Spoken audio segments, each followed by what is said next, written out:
Pourquoi est-ce que les chrétiens échouent en entrepreneuriat? Pourquoi est-ce que les chrétiens échouent en entrepreneuriat? Allons-y, on va partager vraiment. Allons-y, partageons. Pourquoi les chrétiens échouent-ils en entrepreneuriat? Allons-y, partageons, allons-y rapidement. Vous allez entendre des choses. Je vais vous dire des choses qui vraiment poussent beaucoup à ne pas réussir. Tu entreprends, tu injectes de ton argent quelque part et puis ça ne marche pas. Tu commences quelque chose et puis ça ne marche pas. Tu mets de l'argent, tu as les moyens, tu as les armes, tu as tout ce qu'il faut, mais ça ne marche pas. Pourtant, tu es chrétien. Pourtant, tu es enfant de Dieu. Pourquoi ça ne marche pas? Pasteur, dis-moi pourquoi ça ne marche pas. Je vous parle parce que, en fait, c'est une expérience que j'ai eu moi-même déjà à faire. C'est pour cela que je vais vous parler. Je parle pas forcément parce que je peux débattre sur un thème, non. Mais je parle le plus souvent par expérience, par quelque chose que j'ai vécu. C'est pour cela que je vous dis partager encore. C'est pas normal qu'on parle d'un thème comme celui-là, un sujet comme celui-là, et puis on n'a pas les gens qui sont connectés. Non, je me pas quelqu'un me dire les gens vont écouter après. Non, allons-y. Si vous voulez qu'on gagne en temps, partagez. Taguez vos amis, taguez vos connaissances, taguez les personnes que vous connaissiez, invitez quelqu'un par rapport à cela.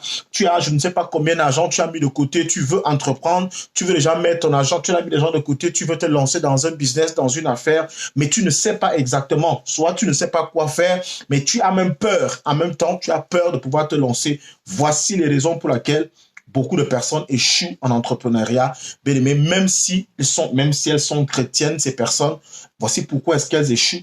Bien-aimé, je vous donne le temps, je vous donne encore 2 minutes pour pouvoir partager. Après, moi, je vais commencer, je ne vais pas attendre. Je vous donne 2 minutes, après quoi, je vais commencer pour expliquer pourquoi est-ce que les chrétiens échouent en entrepreneuriat. C'est une chose claire et simple. Parce qu'il faut connaître la volonté de Dieu.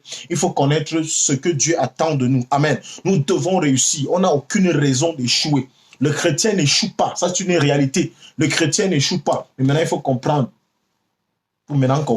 Je ne vais pas encore entrer dans le vif du sujet, sinon... Ah bon, tu as déjà beaucoup partagé. Partage encore. On repartage. Moi, je suis dans le jeu. Je vais essayer de partager aussi. Je vais essayer d'inviter des amis. Je vais essayer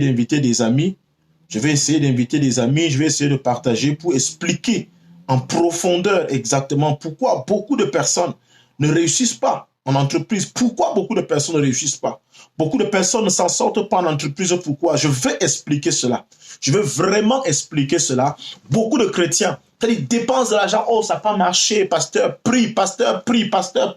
Est-ce qu'on doit prier même pour ce genre de choses? Ça, c'est des questions qu'il faut vraiment se poser. Qu'est-ce qui ne va pas? Pourquoi tu as atteint le niveau où on se met encore à prier pour une entreprise que tu as montée? Il faut qu'on sache pourquoi. Beaucoup ont peur d'entreprendre. Peut-être parce qu'ils ont des mauvais exemples, en fait, des mauvais exemples de ceux qui ont échoué. Alors, moi, je vais commencer. Vous comprenez? Je vais pas attendre. Ceux qui vont vouloir nous suivre par la suite vont se joindre à nous. On va commencer parce que, comme je l'ai dit, je n'ai pas envie de mettre long pour ce direct-ci. J'ai des choses à faire. Amen. Je viens juste vous apporter une petite lumière afin que vous puissiez comprendre que lorsque vous allez entreprendre, vous êtes appelé à réussir. Il n'y a aucune raison qu'un chrétien échoue dans une entreprise. Il n'y a aucune raison. Ça ne doit pas se faire. On échoue parce qu'on fait mal les choses.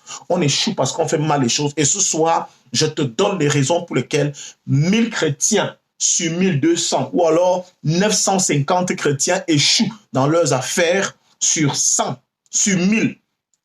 Juste parce qu'il y a des choses qui ne sont pas faites. Amen. Si tu as déjà partagé, si tout le monde a déjà partagé, je vous explique cela. Parce que le plus souvent, vous aimez souvent qu'on aborde ce genre de thème. C'est important. C'est des thèmes très importants parce que tout le monde aujourd'hui veut entreprendre. Tout le monde aujourd'hui veut exercer une activité. Tout le monde a mis un peu d'argent de côté pour pouvoir commencer une activité. Mais parfois, on se retrouve en train de chuter. On dépense notre argent et puis ça ne marche pas. Il faut qu'on vous dise pourquoi ça ne marche pas. Au moins, tu auras préservé ton argent parce que je suis sûr, peut-être tu voulais commencer ton entreprise demain.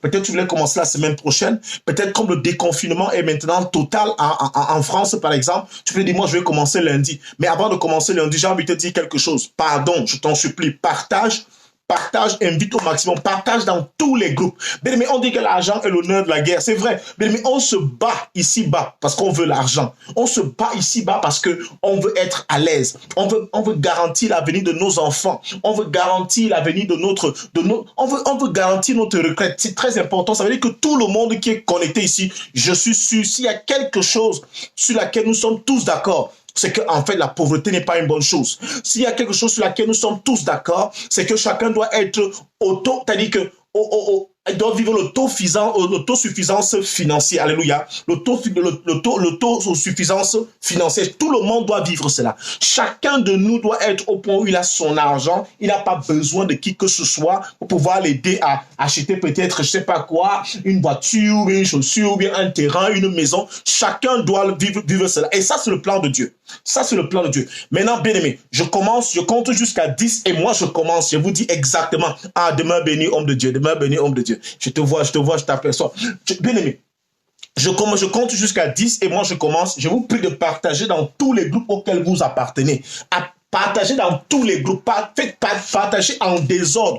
Pour une fois, je vous permets de partager en désordre. Je vous dis de partager vraiment en désordre, sans restriction aucune. Que ce soit dans un groupe, on veut te bloquer, parce que même dans ce groupe-là, les gens se rassemblent parce qu'ils veulent réussir, parce qu'ils veulent s'en sortir dans leur vie. Les gens se rassemblent parce qu'ils veulent trouver les voies et moyens afin de pouvoir réussir dans leurs entreprises. C'est pour cela qu'il dit il faut partager au maximum. Si tu as déjà partagé, que Dieu te bénisse par rapport à cela, parce que en le faisant, tu as fait du bien à quelqu'un. D'accord? Tu as fait du bien à un chrétien, tu as fait du bien à un croyant.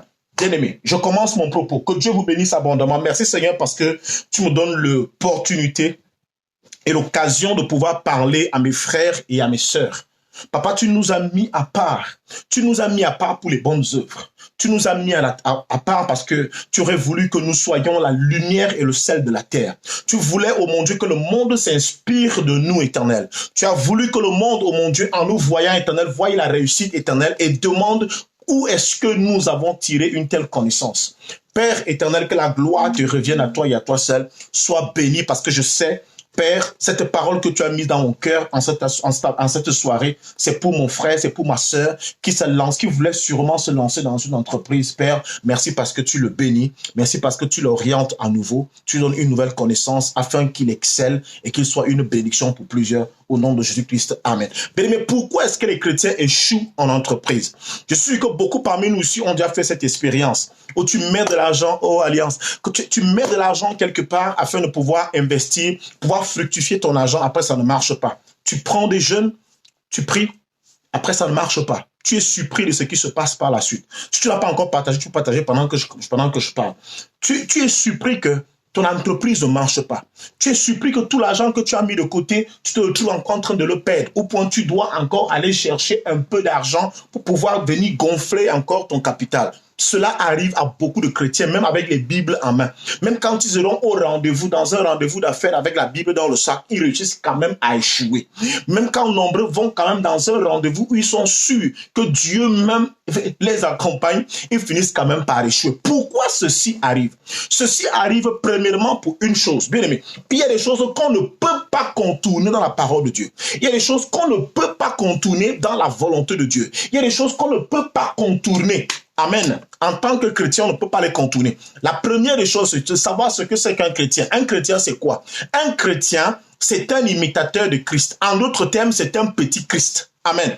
Un chrétien est un imitateur de Christ. En d'autres termes, un petit Christ.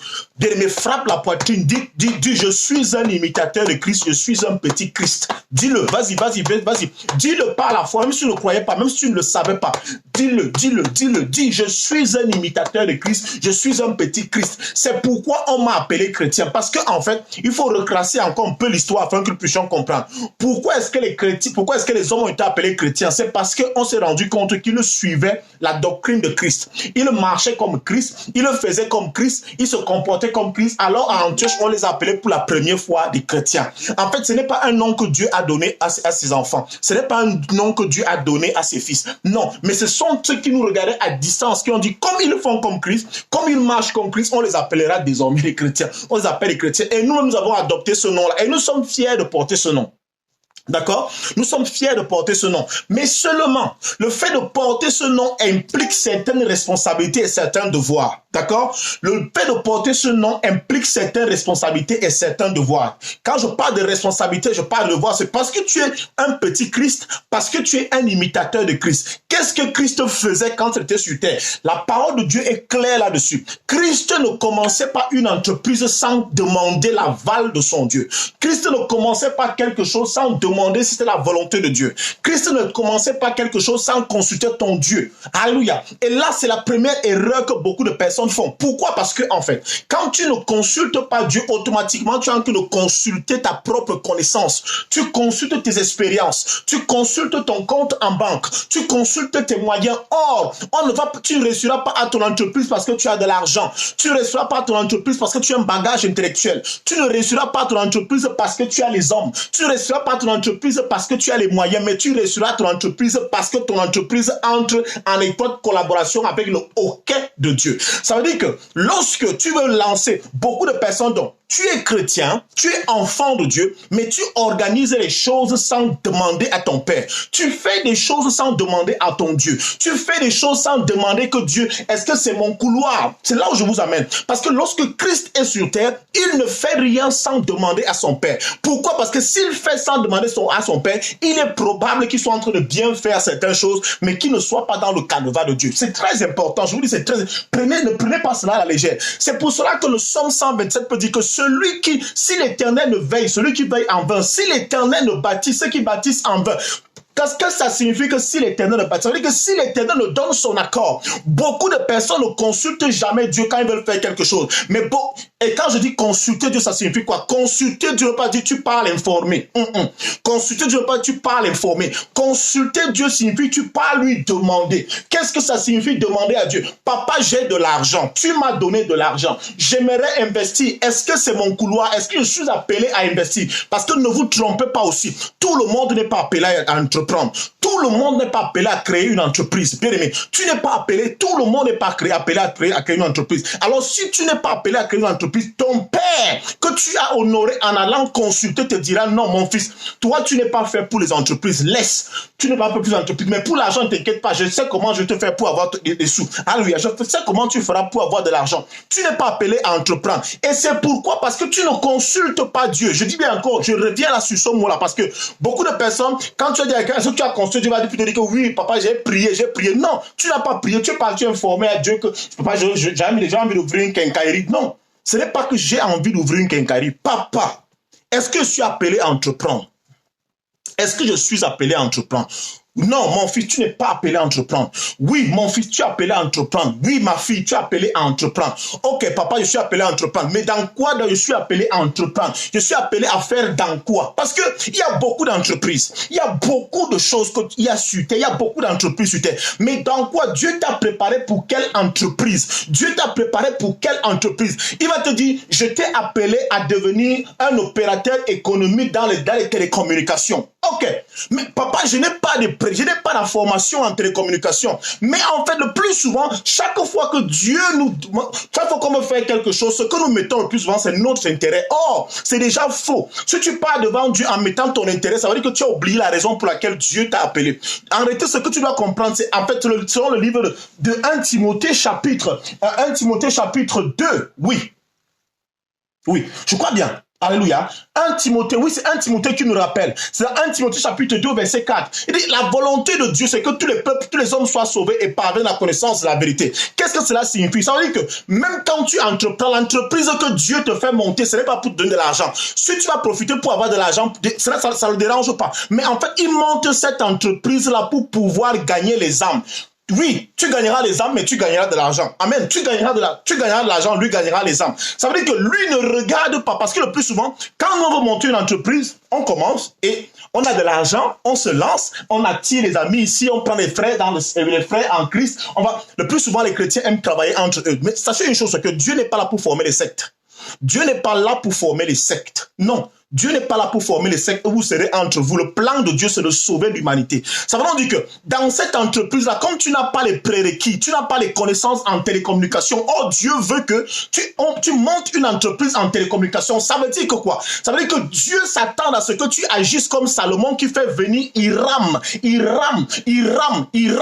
afin que Hiram vienne bâtir les colonnes. Hiram n'est pas d'Israël, mais Hiram est celui que Dieu choisit, que Salomon choisit, parce que Hiram a la connaissance pour pouvoir gérer le fer, pour pouvoir maîtriser l'acier, pour pouvoir faire ceci. Alléluia. Dieu lui veut sauver. Dieu veut sauver. Dieu peut faire que toi tu travailles avec les mondains parce qu'il veut les travailler, il veut les utiliser. Dieu peut te mettre, tu peux créer une entreprise, aucun enfant de Dieu ne travaille dans Dieu, c'est pas la volonté de Dieu.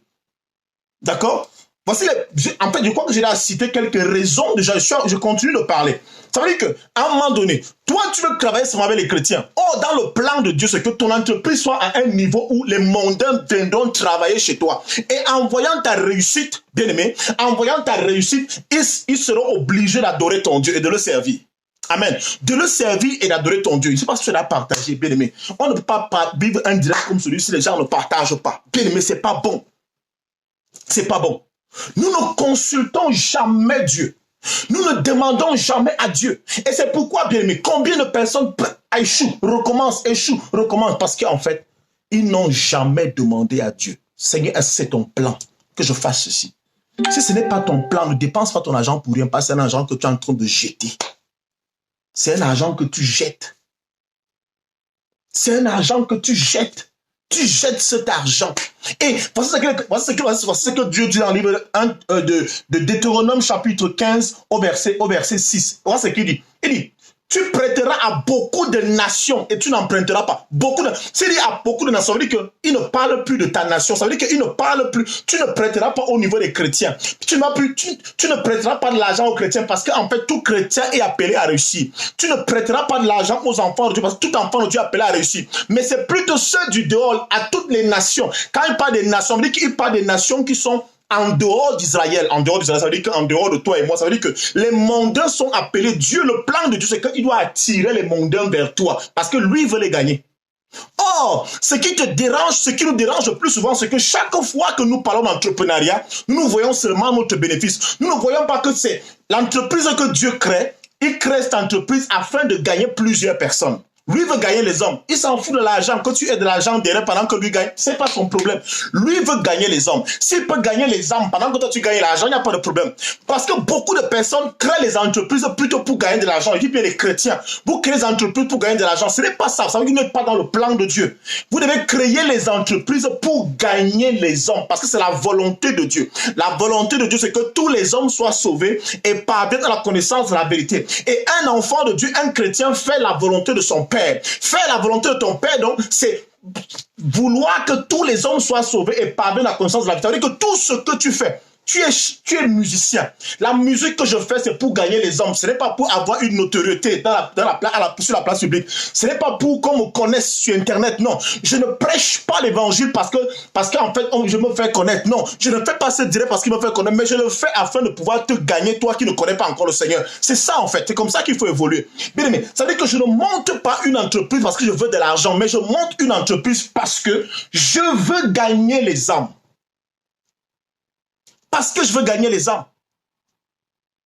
Je veux gagner les âmes. Et d'où nous vient donc le fait que chaque fois qu'on veut monter une entreprise, on veut seulement travailler entre nous. Non, c'est le frère tel qui m'a fait les cœurs. C'est le frère tel qui m'a fait ceci. C'est le frère tel qui m'a fait cela. C'est le frère tel qui a fait ceci. C'est la sœur telle qui a fait cela. Mais attends, à la fin, tu gagnes qui?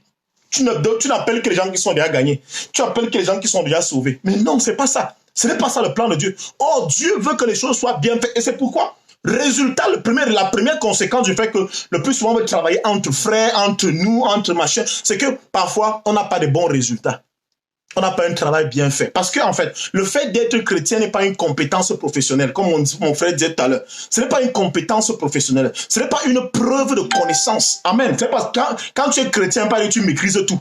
Et ça, c'est l'erreur que nous faisons. Parce que quand on est chrétien, quoi qu'on connaît tout, on maîtrise tous les sujets, on peut parler de tout, on peut parler de la musique, on peut parler de ceci, parce qu'on a le Saint-Esprit. Mais non, le Saint-Esprit est conscient qu'il y a des hommes sur terre qui soient capables de pouvoir t'accompagner. C'est pour ça que j'ai pris l'exemple de Salomon qui appelle Hiram. Hiram n'est pas d'Israël. Hiram est le roi de Tyr.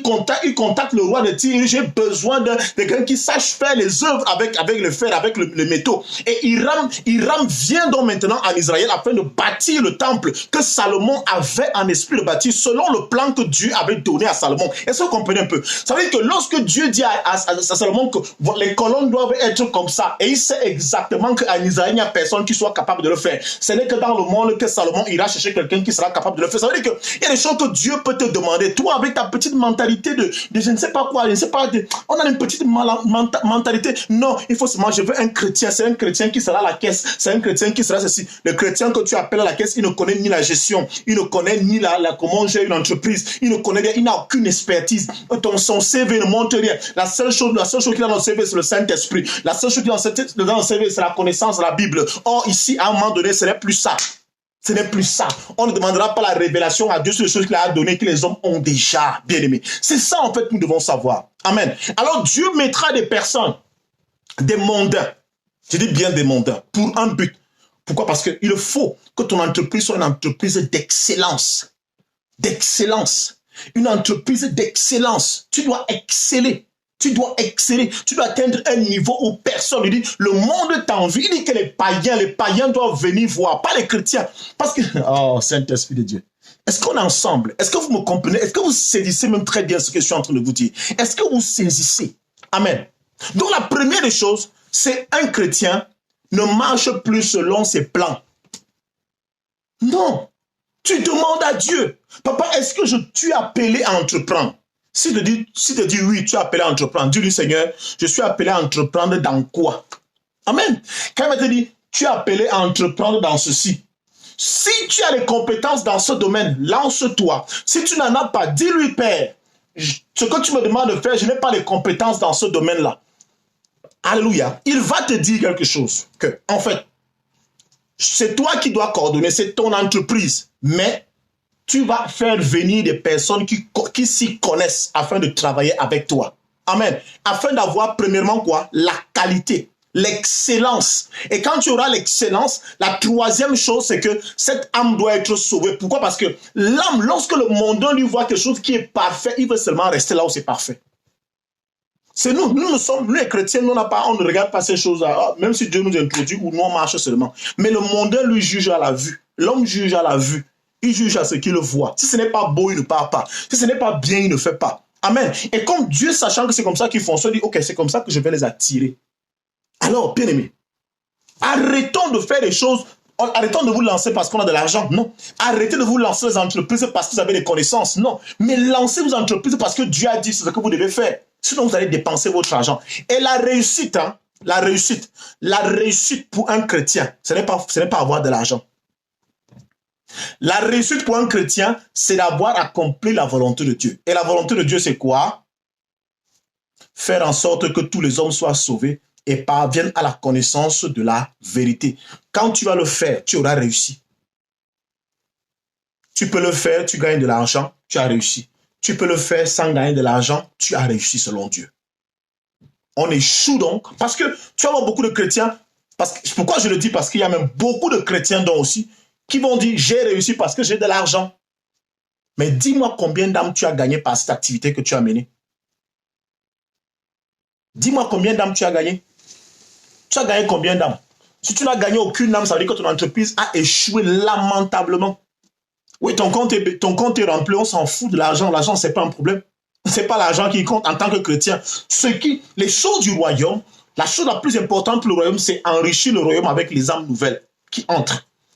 Le royaume ne doit pas se désemplir, il doit pas se désemplir, il doit se remplir. Chaque jour, une nouvelle âme doit arriver, comme le dit Actes chapitre 2. Alléluia. Et le Seigneur, chaque jour, ajoutait dans son église le nombre de ceux qui étaient sauvés.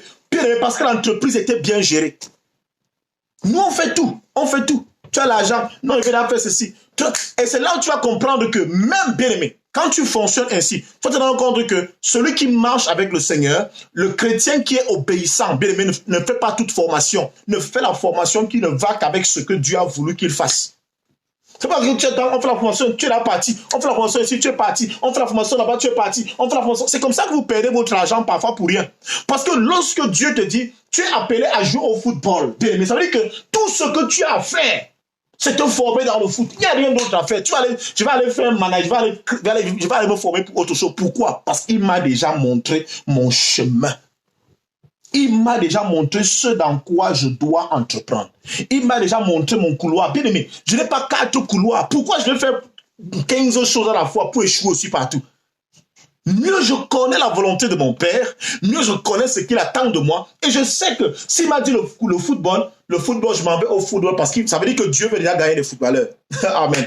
Quand il m'appelle au football, je comprends. Ah, donc papa a prévu que c'est pas ma petite personne là qui va gagner les footballeurs. Et oui, et je me lance au football et je me forme au football. Vous vous formez dans tout. Je dis que bien aimé, c'est une preuve d'échec total. Une preuve d'échec, une preuve de non-communion avec Dieu, une preuve que de quelqu'un qui s'essaye dans tout, de quelqu'un qui ne sait même pas là où il va. Bien, mais un chrétien sait là où il va. Jésus venant sur terre, il savait exactement ce qu'il devait faire. C'est pourquoi, bien aimé, personne n'a pu le distraire.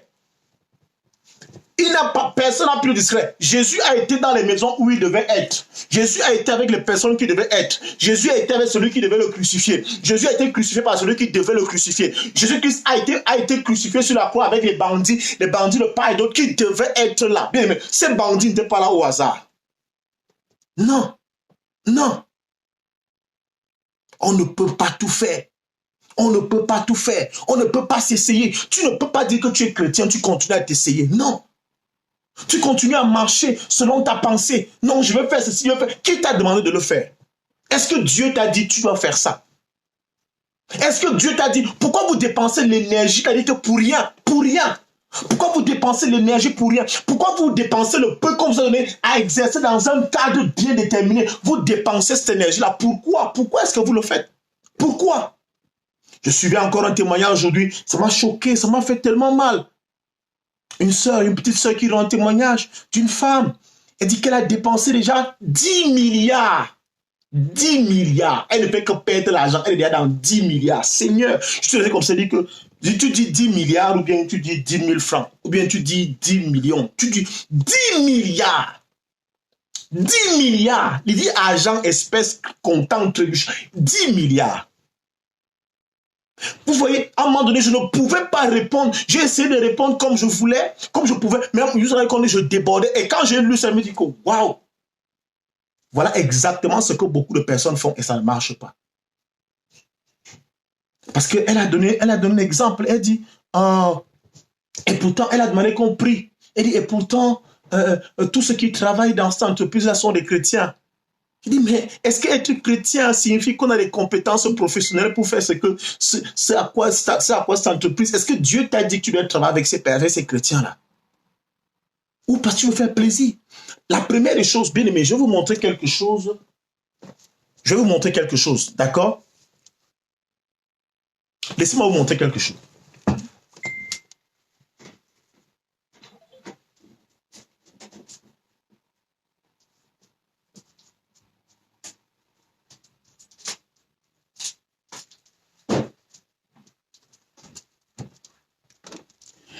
Bien aimé, lorsque j'enregistre cet album au Cameroun, je suis entouré d'excellents musiciens au sein de l'église, d'excellents frères au sein de l'église, qui jouent bien, qui chantent bien, qui font bien les chœurs, qui font tout ce que vous pouvez imaginer.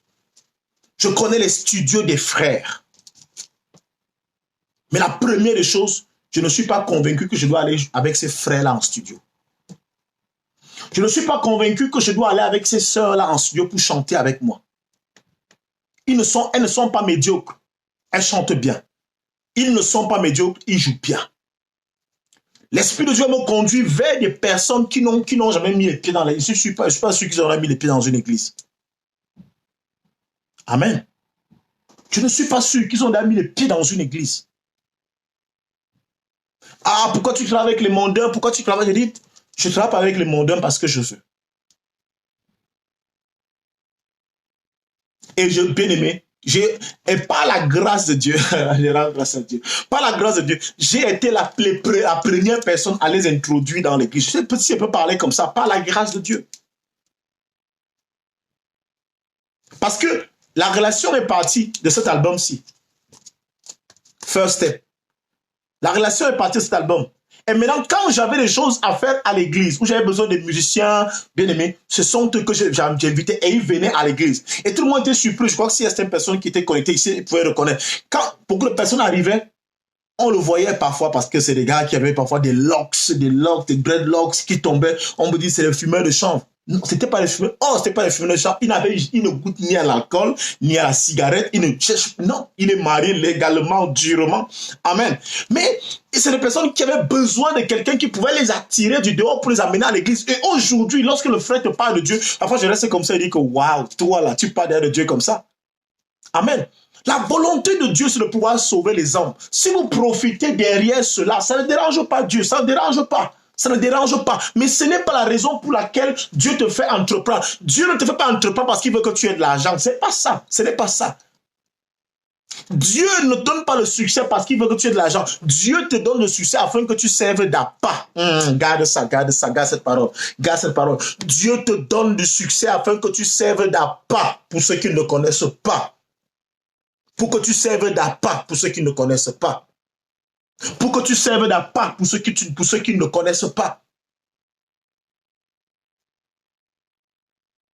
Qu'est-ce que les gens présentent, qu'est-ce que le monde présente le plus souvent aujourd'hui en ce qui concerne l'église? Quand tu lui parles de l'église, tu te dis, ah, vos pauvres machins là, vos pasteurs escrocs, vos machins trucs, c'est l'escroquerie que vous faites là-bas. Moi, je viens pas dans votre église, c'est l'escroquerie. Pourquoi l'escroquerie naît? L'escroquerie naît parce qu'il y a la pauvreté. Certains escrocs parce qu'ils sont dans la pauvreté. Nombreux n'entreprennent pas. Et ceux qui veulent entreprendre, entreprennent dans le domaine où Dieu ne les a pas appelés à entreprendre. Je répète encore que tout le monde n'est pas appelé à entreprendre. Tout le monde n'est pas appelé à entreprendre. Même si moi, je suis parmi ceux qui disent qu'il faut entreprendre, je dis, mais tout le monde n'est pas appelé à entreprendre. Pourquoi? Parce que le jour que tu interroges, Dieu va te dire exactement quel est ton couloir. D'accord? Amen.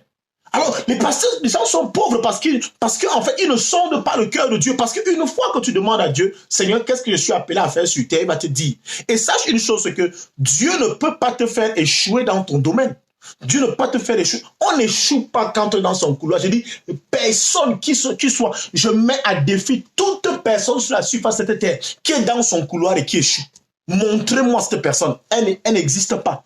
Une personne qui est dans le couloir que Dieu lui a réservé n'échoue pas, ne peut jamais échouer. Les gens qui échouent, c'est par exemple, parce qu'on s'essaye en fait. J'essaye ceci. Oh, tu mises l'argent là-bas, tu essayes là-bas, 1000 entreprises, aucune ne marche. Aucune ne marche. Tout donne à 20%, 15%. En fait, c'est que tu t'attends. C'est parce qu'en fait, tu ne connais pas la volonté de Dieu pour toi. Alors, les chrétiens échouent en entrepreneuriat parce qu'en fait, ils font toujours sans Dieu.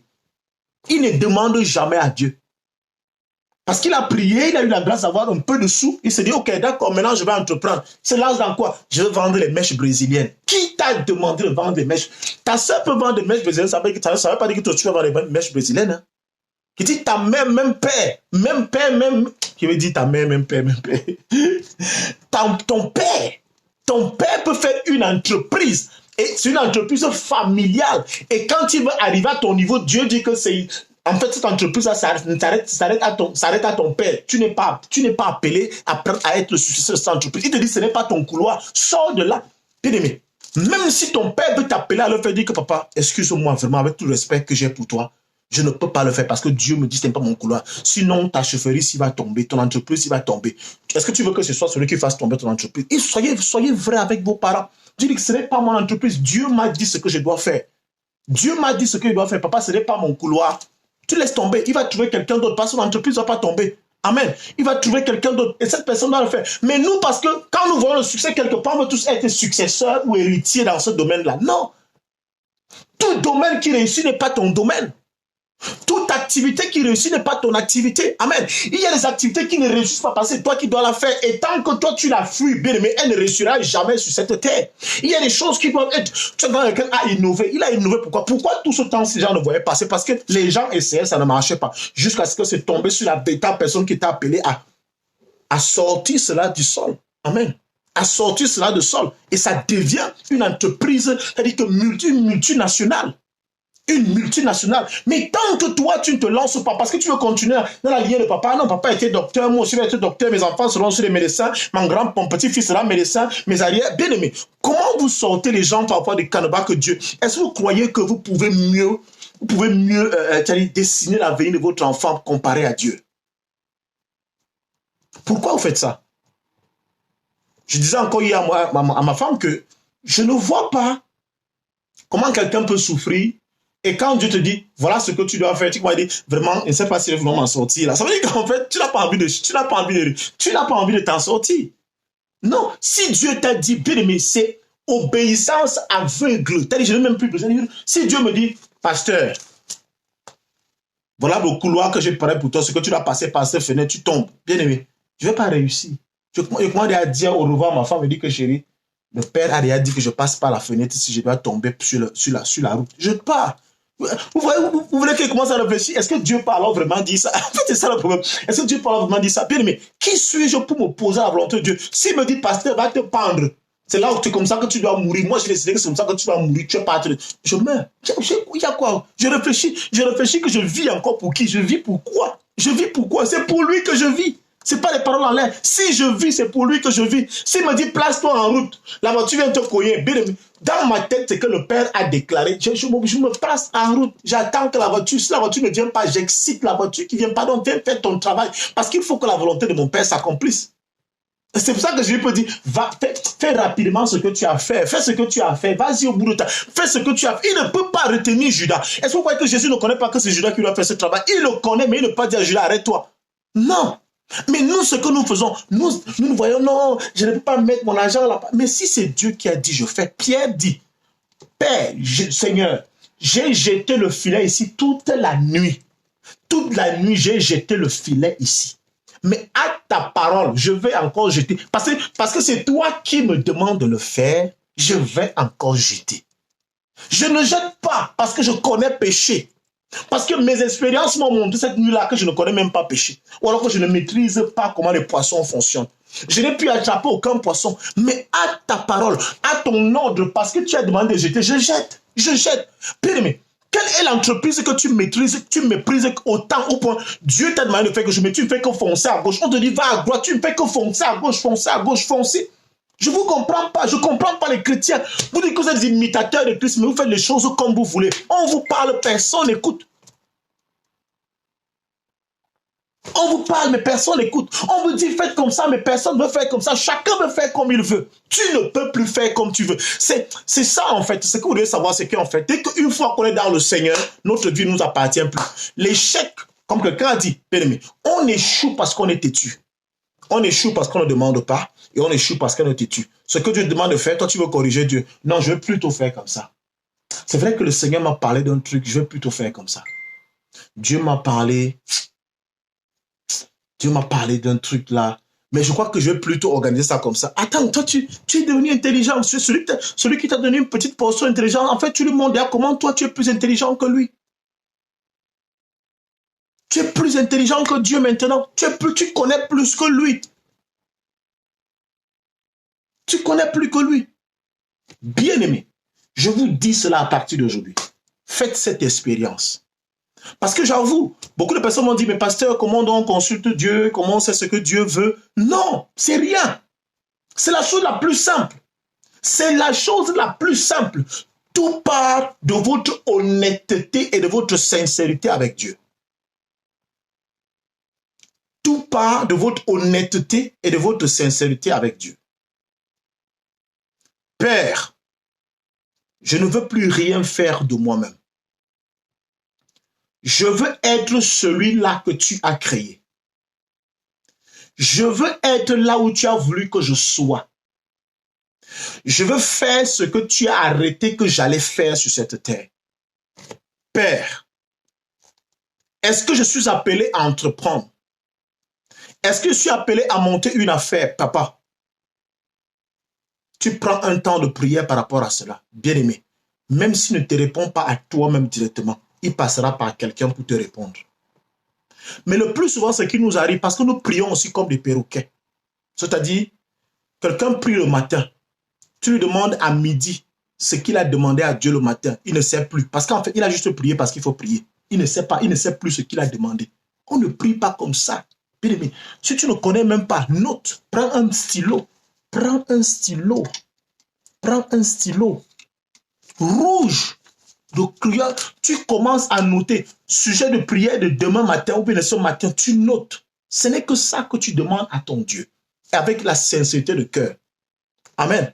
Je vais te dire pourquoi il dit la sincérité de cœur. Père, voilà ce que je veux. Quelle est ta volonté pour moi? Est-ce que je suis appelé à entreprendre? Papa, si je ne suis pas appelé à entreprendre, montre-moi ce que je dois faire. Alléluia. Tu notes cela. Tu reviens encore, tu as décidé de faire cela pendant 3 jours. Sois sincère. Père, je vais te prier pendant 3 jours par rapport à cela. Je m'expose devant toi pendant 3 jours. Après ces 3 jours, amen, tu repars, tu attends maintenant. Quand il dit sincérité de cœur, c'est quoi? Parce que il est possible que dans ta petite tête, dans nos petites têtes là, parce que le plus souvent dans nos petites têtes là, on a déjà nos idées arrêtées. Hein. Tu veux devenir hôtesse de l'air. Quand tu regardes ton corps et parfois tu as voyagé dans les avions, tu n'as jamais vu une hôtesse qui te ressemble. N'est-ce pas? Mais tu veux quand même, peut-être ça va commencer par toi. C'est tout, rien d'impossible à celui qui croit. Hein. Je ne te limite pas. Tu peux être hôtesse de l'air, mon frère. Tu peux être ma soeur, tu peux être steward. Ça peut commencer par toi. C'est pas interdit. Amen. Mais il ne faut pas t'arrêter à ton départ. C'est toi qui dis qu'il faut de la sincérité. Si tu es sincère, sache que Dieu va se révéler soit à toi-même, soit à quelqu'un d'autre et il te dira exactement ce que tu dois faire. Et parce que tu as été sincère, tout ce qu'il dira, bien aimé, il faut que tu sois prêt à saluer la servante Déborah, maman Déborah. Demeure bénie, maman. Demeure bénie. Demeure bénie. Much love, much love. Alors, s'il te dit, voilà ce que tu dois faire, bien aimé, commence à le faire. Commence à le faire. Vous savez, comme je parlais tout à l'heure de certaines personnes qui ont peur de travailler avec les mondains. Or, c'est une erreur parce qu'en fait, selon le plan de Dieu, Dieu lui veut gagner les âmes. Ça veut dire que le mondain peut venir travailler chez toi juste parce que Dieu veut l'assujettir. Dieu veut qu'il soit assujetti. Dieu veut le rabaisser. Amen. Si Dieu a pu faire travailler un de ses fils dans la maison de Pharaon, afin que Pharaon soit riche, afin que Pharaon, l'Égypte soit riche, à plus forte raison, Dieu peut faire qu'un païen vienne travailler dans ta maison afin que toi tu sois riche. Pourquoi vous pensez comme ça? Joseph a travaillé chez Potiphar, il a enrichi Potiphar. Et après Potiphar, il allait enrichir le Pharaon, il a enrichi tout un pays. Tout un pays, enfant de Dieu. Il est venu un esclave travailler comme ça, bien aimé. Bien aimé, je veux que tu acceptes cela ce soir. C'est que Dieu peut faire venir un mondain, travailler chez toi afin de pouvoir t'enrichir et après il le gagne. L'Égypte a presque gagné Joseph. Ah. Je crois que nul n'était la volonté de Dieu et le plan de Dieu où ses frères sont revenus en Égypte. Je suis sûr que Joseph allait caler là-bas. Il devenait là. Il grandissait déjà, on l'avait déjà presque adopté. Il avait tous les titres en Égypte. Ça veut dire qu'il devenait égyptien sans avoir le sang égyptien. Amen. Ça veut dire que la seule chose que Dieu ne peut pas accepter, c'est que Joseph devienne complètement égyptien. Amen. Mais Dieu peut accepter que le mondain, il commence à prendre les habitudes des enfants de Dieu au point où il devient enfant de Dieu. C'est ça que vous voyez la chose. Il y a une différence. Amen. C'est-à-dire que là où Joseph, lui, là, juste allé enrichir Potiphar, Pharaon, Dieu lui peut faire que lui, que le mondain vienne dans ton entreprise, il t'enrichit et il devient aussi lui-même enfant de Dieu. Il devient enfant de Dieu. Mais nous, on n'a jamais pensé ça. Jamais. On fait toujours le choix avec les chrétiens. C'est pas mauvais. Mais il dit que Dieu ne crée pas les sectes. Dieu n'est pas là pour créer les sectes. Les chrétiens entre eux, non, les chrétiens entre eux. Il fait quoi avec ça? Vous êtes d'abord combien? Vous êtes combien? Vous savez, il y a 7 milliards, 700 millions d'hommes sur la surface de la terre. Les chrétiens représentent combien? Si on va rester dans notre petit coin, l'ancienne personne atteint 4 milliards. On représente combien? Donc, pendant que lui veut sauver vous, nous on est là, on restreint un peu son projet. Amen. Amen. Alors, si tu es honnête avec ton Dieu, Si tu es honnête avec ton père, il va te dire exactement ce que tu dois faire. Et quand il te le dira, bien-aimé, n'aie pas peur, commence. Commence. Commence. Le problème, c'est que nombreux ne demandent même pas.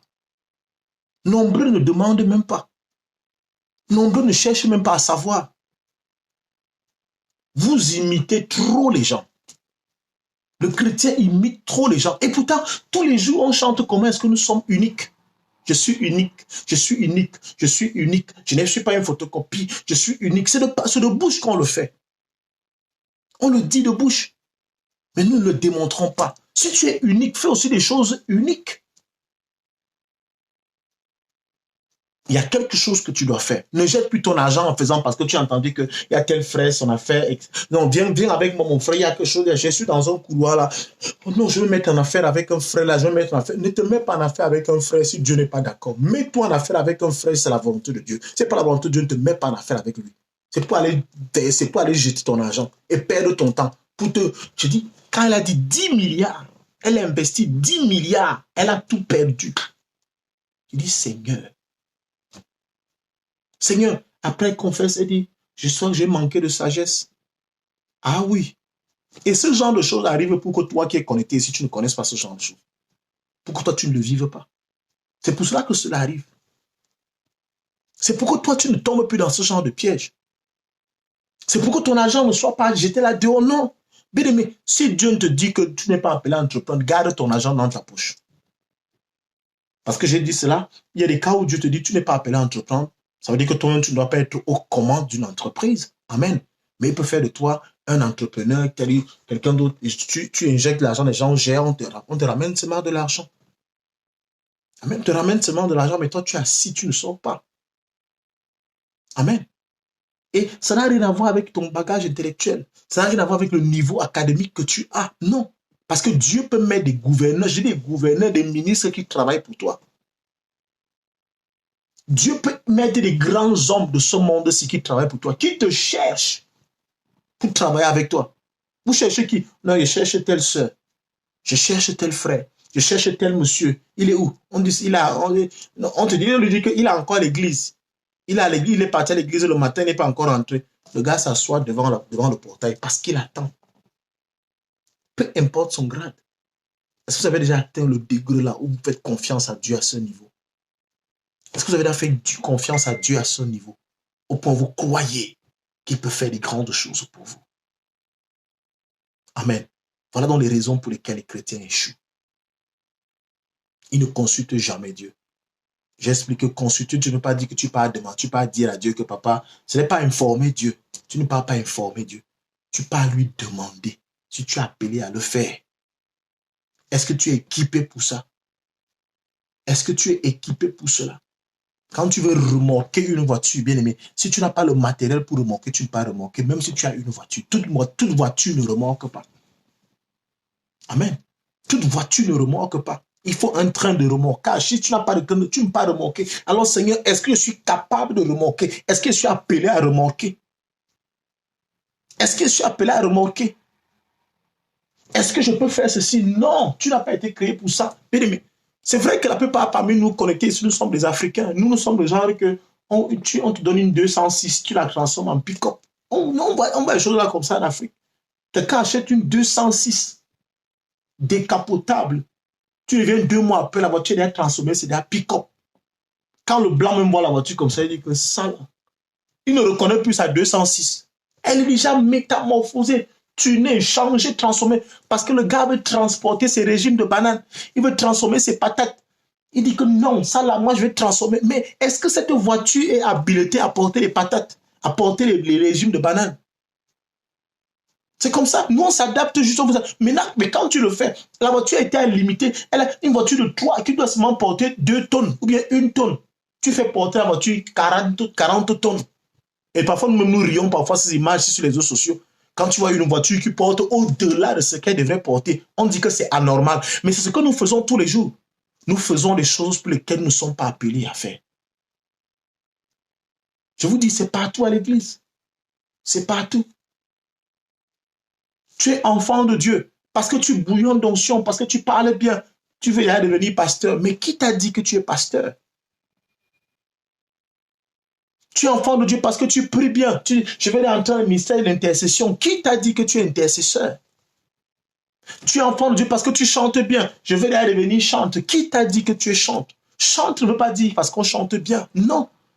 Chante ne veut pas. C'est un ministère. Tu es appelé au ministère. Le chantre, bien aimé, quand le chantre chante, quand il chante, bien aimé, les miracles s'accomplissent comme quand le pasteur prêche ou alors quand le pasteur chasse les démons. C'est ce qui se passe. Le chant, ce n'est pas la belle voix.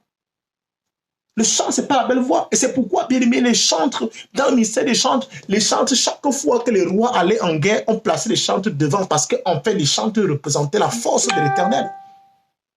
On mettait les chantres devant, ça veut dire que c'était déjà une épée, c'est déjà un moyen d'assommer l'ennemi. Mais dans un ministère où la louange est bien faite, où les véritables chantres sont à leur place, non. Quand le pasteur monte pour prêcher ou bien quand quelqu'un monte pour rendre ministère, c'est la fumée qui remplit la salle. C'est la fumée qui remplit. L'Éternel remplit l'atmosphère de Dieu, remplit la salle. Ça remplit la salle parce que Dieu est là. Ce n'est pas la belle voie, bien-aimé. Si ce n'est pas ton couloir, n'entre pas là-bas parce que tu vas faire perdre le temps à beaucoup de personnes. Vous comprenez? Donnez-moi une minute là, s'il vous plaît.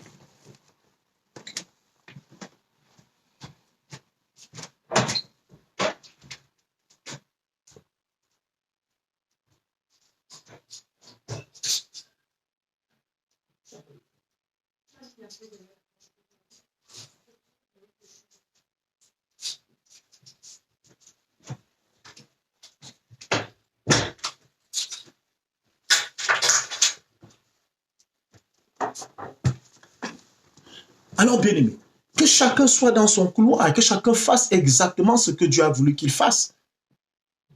Entrepreneuriat, business, tout ce que tu veux faire, tu peux le faire, mais il faut connaître ce que Dieu a voulu. Si tu veux réussir, connais tout simplement ce que Dieu veut que tu fasses. Arrêtez de vous balader, arrêtez de tout essayer, arrêtez de jeter votre argent partout, arrêtez de le faire. Et je dis encore que la réussite n'est pas synonyme d'avoir beaucoup d'argent en main derrière une entreprise. La réussite, bien aimé, c'est de savoir que ce que je suis en train de faire, j'ai gagné des âmes. Dieu a atteint son objectif. L'objectif de Dieu, c'est gagner gagner les âmes. L'objectif de Dieu, ce n'est pas donner l'argent. Il s'en fout que tu aies de l'argent ou pas. Ce n'est pas son problème. Je fais la volonté de Dieu et la volonté de Dieu, c'est que tous les hommes soient sauvés et parviennent à la connaissance de la vérité. Alors, sachez que gagner les âmes, ce n'est pas forcément aller dans un carrefour prêcher l'évangile. D'accord? Ce n'est pas forcément aller. Non, c'est aussi avoir une entreprise où Dieu est d'accord que tu ouvres une entreprise et les âmes sont gagnées. Les mondains viennent travailler dans cette entreprise-là et finalement, ils commencent à servir le Seigneur. C'est aussi cela, gagner les âmes. Il faut qu'on refasse nos mentalités. Il faut qu'on refasse nos pensées. Il faut qu'on recommence. Il faut contextualiser ce que nous vivons afin de mieux comprendre la pensée de Dieu. Sinon, on sera toujours à côté. Sinon, on sera toujours à côté. Et on ne sera pas dans notre potentiel. Amen. Alors, bien-aimé, je suis sûr que cette petite vidéo t'a béni. T'a béni. Tu vas partager. Tu vas envoyer à tes amis, à tes connaissances. J'espère que à partir de ce soir, si tu avais de l'argent que tu voulais entreprendre, avant de le faire, demande d'abord à Dieu si tu es appelé à entreprendre. Sinon, tu vas gâter ton argent pour rien. D'accord? Prends un temps. Sois sincère avec Dieu. Tout ce que Dieu veut, c'est ton bonheur. Ne pas te perdre le temps. N'aie pas peur. L'argent ne se perdra pas. Non. N'aie pas peur. Tu n'as pas de meilleur projet pour toi que ce que Dieu a pour toi comme projet. Les projets que Dieu a pour toi sont meilleurs que tes propres projets pour toi-même.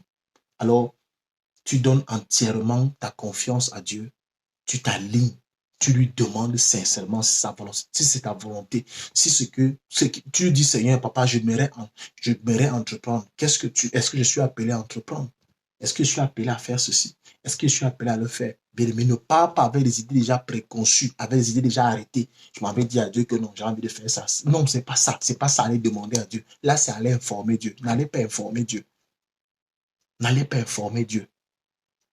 N'allez pas informer Dieu. Un bon parent, toute personne qui est ici, qui est un parent, va te dire que si ton enfant qui est mineur, si son enfant vient devant lui, maman, je m'en vais à l'anniversaire, il va se fâcher.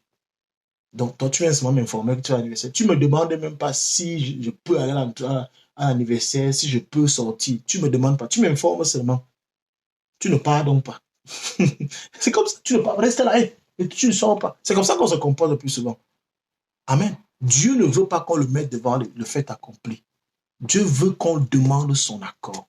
Est-ce que tu as demandé l'accord de Dieu? Va demander l'accord de Dieu. Va demander à Dieu qu'il te montre exactement ce que tu dois faire. Amen. Quel est ton cahier de charge? Voilà, c'est le mot. Quel est ton cahier de charge? Lorsqu'on nous recrute dans une entreprise, après on nous appelle, on nous remet notre cahier de charge. Tu es là pour faire ceci, tu es là pour faire cela, tu es là pour faire ceci. Net comme l'apôtre Paul l'a fait. Seigneur, que veux-tu que je fasse? Que veux-tu que je fasse? N'arrive pas dans le royaume, tu montes, tu descends, tu montes, tu descends, tu montes, tu descends, tu montes, tu descends. Je suis du royaume. Mais attends, ton apport, c'est quoi? Tu n'apportes rien. Tu es du royaume, mais tu fais quoi? Tu es une yoyette dans le Seigneur. Un yo dans le Seigneur. Tu montes, tu descends, tu montes. Tu n'es pas dans la volonté de Dieu, mais tu es quand même fier d'être dans la yoyette dans le Seigneur. On ne veut pas les yoyettes et les yo dans le Seigneur.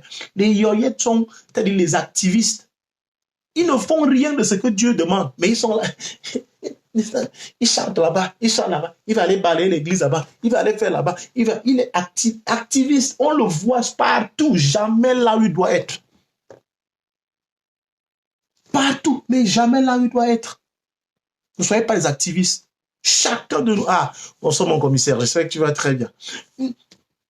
J'espère que chacun de nous a compris ceci. Bien aimé, tu as, je sais pas quoi, 50 euros, tu veux investir ces 50 euros, c'est une bonne chose, c'est bien de vouloir investir, mais demande à Dieu si tu dois les investir et où tu dois les investir et qui doit t'accompagner quand tu dois investir. Amen. Je te dis la vérité, si Dieu te demande d'investir quelque part, même si tu as seulement mis 2 euros, ces 2 euros-là vont se transformer en 2 milliards d'euros. Parce que Dieu n'échoue jamais. Dieu n'échoue pas. Dieu ne connaît pas l'échec. Dieu ne connaît pas l'échec. Quand tu vois un homme qui échoue, pose-lui la question, ça a commencé comment? Tu as commencé même comment? Tu allais même où? Qui t'a envoyé là où tu partais là? Tu partais d'abord où? Dieu n'échoue pas. Dieu n'échoue pas. Alors, on entreprend.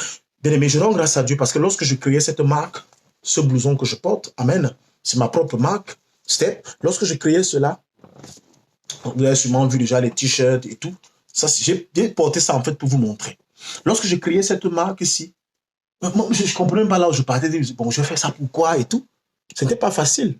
À un moment donné, j'ai voulu commencer à travailler avec les chrétiens. Je me dis, non, c'est pas ça. Je n'étais pas mal à travailler avec les chrétiens. Je travaille avec des personnes qui te permettront d'atteindre exactement ce que moi j'attends de toi. C'est pour ça qu'il dit souvent aux gens que faire cette marque, c'est parce qu'ils veulent vendre des vêtements. Non. D'ailleurs, la plupart de ce qu'on a sorti jusqu'ici, c'est des choses qu'on a données aux gens. On n'est pas là parce qu'on veut l'argent, mais on veut gagner les âmes à Dieu. C'est pour ça qu'on donne facilement cela aux gens sans se poser la question, tu payes quand? Non, on n'est pas là parce qu'il faut payer. On est là premièrement parce qu'il faut gagner les âmes. Toute entreprise qu'un enfant de Dieu monte, c'est pour gagner les âmes. Ce n'est pas pour se faire de l'argent. Amen. Mais si derrière cette entreprise-ci, je peux me faire de l'argent, gloire à Dieu. Mais ce n'est pas le but premier pour lequel Dieu te demande d'entreprendre. Il te demande d'entreprendre parce que derrière ton entreprise, il veut attirer ceux qui ne le connaissent pas. Il veut attirer ceux qui ne le connaissent pas. Amen. Mais toi, tu vois seulement l'argent, tu vois seulement comment tu vas devenir une grande femme, un grand monsieur. Non, ce n'est pas ça, en fait. C'est vrai, tu seras une grande dame, tu seras un grand monsieur. Mais si tu ne peux être une grande femme, si tu ne gagnes pas les âmes à Dieu, non, tu ne peux pas être une grande femme si tu ne gagnes pas les âmes à Dieu.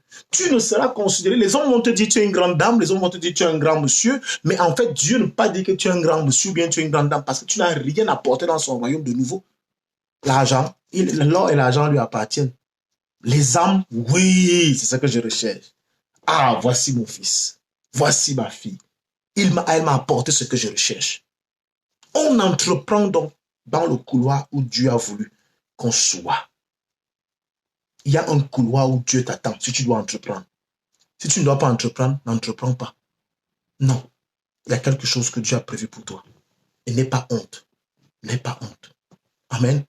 Que Dieu nous bénisse abondamment. Je dis Dieu nous bénisse que surtout que son esprit d'humilité nous habite, que nous soyons humbles. Ne dites pas qu'est-ce qu'il raconte, pourquoi est-ce qu'il raconte ça. Je n'ai pas besoin de l'écouter, je gère mon argent comme je veux. Mais il ne s'agit pas de je ne demande pas de me remettre ton argent, mais je te demande en tant que chrétien de savoir que quand tu es chrétien, tu ne t'appartiens plus. Ça veut dire que tu ne peux plus faire les choses juste parce que tu as de l'argent. Tu fais les choses parce que ton père t'oriente. Ton père te dit pourquoi est-ce que tu as été créé.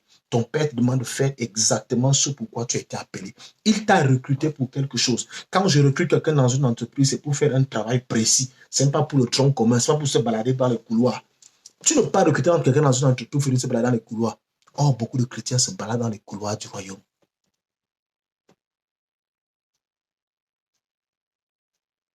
Baladent dans les couloirs du royaume. Fais-moi un café là. Fais-moi un café. C'est ça, en fait. Vous jouissez en fait, et vous n'apportez rien. Pas de plus-value, en fait. Pas de plus-value. J'ai tout dit, hein.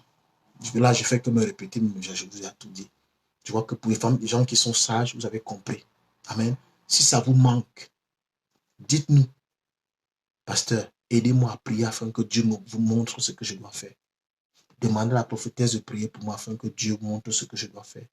Demandez à tel de prier pour moi. Pasteur, aidez-moi à prier. Mais je vous dis, je ne peux pas mieux prier pour toi que toi-même. Tu peux prier pour toi. D'accord? Je n'ai pas dit que je ne peux pas prier pour toi, mais je dis, il y a parfois des voix que Dieu veut entendre. C'est ta voix parfois que Dieu veut entendre. Parfois, Dieu veut entendre ta propre voix. Dieu veut t'entendre lui parler. Mais toi, tu veux que quelqu'un d'autre parle à Dieu à ta place. Et n'oubliez pas que les prophètes ont été institués parce qu'Israël était séparé de Dieu. Parce que l'Israël était séparé de Dieu. Si Israël n'était pas séparé de Dieu, Dieu allait continuer à parler aux hommes sans problème. La connexion a été coupée parce qu'en fait, Dieu ne pouvait pas s'entreprendre, ne pouvait pas parler avec ces hommes-là. Amen. Il a fallu qu'il crée donc des intermédiaires. Les prophètes sont les intermédiaires entre Dieu et les hommes. Ça veut dire que chaque fois que tu veux tout comme prophète te parle, ça veut dire que quelque part, en réalité, tu prouves qu'avec ton Dieu, il y a un problème. Les émissaires sont là pour ça. Les émissaires, c'est pour ramener l'équilibre entre deux parties. Non. Amen. Or, nous ne sommes plus dans l'Ancien Testament où la plénitude de l'Esprit était accordée à un seul prophète Élie, était accordée à un seul prophète Moïse, à un seul prophète Élisée, où tout le peuple était obligé de partir vers lui. Non. Mais nous sommes dans la plénitude de l'Esprit aujourd'hui où l'Esprit de Dieu est répandu sur toute chair, sur toute chair. Tu es femme, tu as l'Esprit de Dieu. Tu es enfant, tu as l'Esprit de Dieu. Tu es bébé, tu peux avoir l'Esprit de Dieu. Tu es vieillard, tu peux avoir l'Esprit de Dieu. Et tu peux recevoir la parole de Dieu par les songes. Tu peux recevoir la parole de Dieu par les rêves. Dieu peut se révéler à toi. Toute chair peut maintenant recevoir la parole de Dieu. Ça veut dire que tout œil peut le voir. Toute oreille peut l'écouter. Toute oreille peut l'entendre. Si tu veux l'entendre, il te parlera. Si tu veux l'entendre véritablement, il se révélera à toi. Que Dieu te bénisse abondamment. Que Dieu te bénisse abondamment. Je dis, tu es béni. Tu es béni. Je dis que tu es béni. Dieu a un meilleur plan pour toi. Le plan que j'ai pour toi ne vaut même pas celui que Dieu a pour toi. Dieu a un très bon plan pour toi. Dieu a un merveilleux plan pour toi. Dieu a un merveilleux projet pour toi. Dieu a un merveilleux projet pour toi. Je dis Dieu a un merveilleux projet pour quelqu'un. Je dis Dieu a un merveilleux projet pour toi. Fais-lui confiance. Va auprès de ton Père et demande-lui. Que Dieu bénisse abondamment. Shalom et à très bientôt.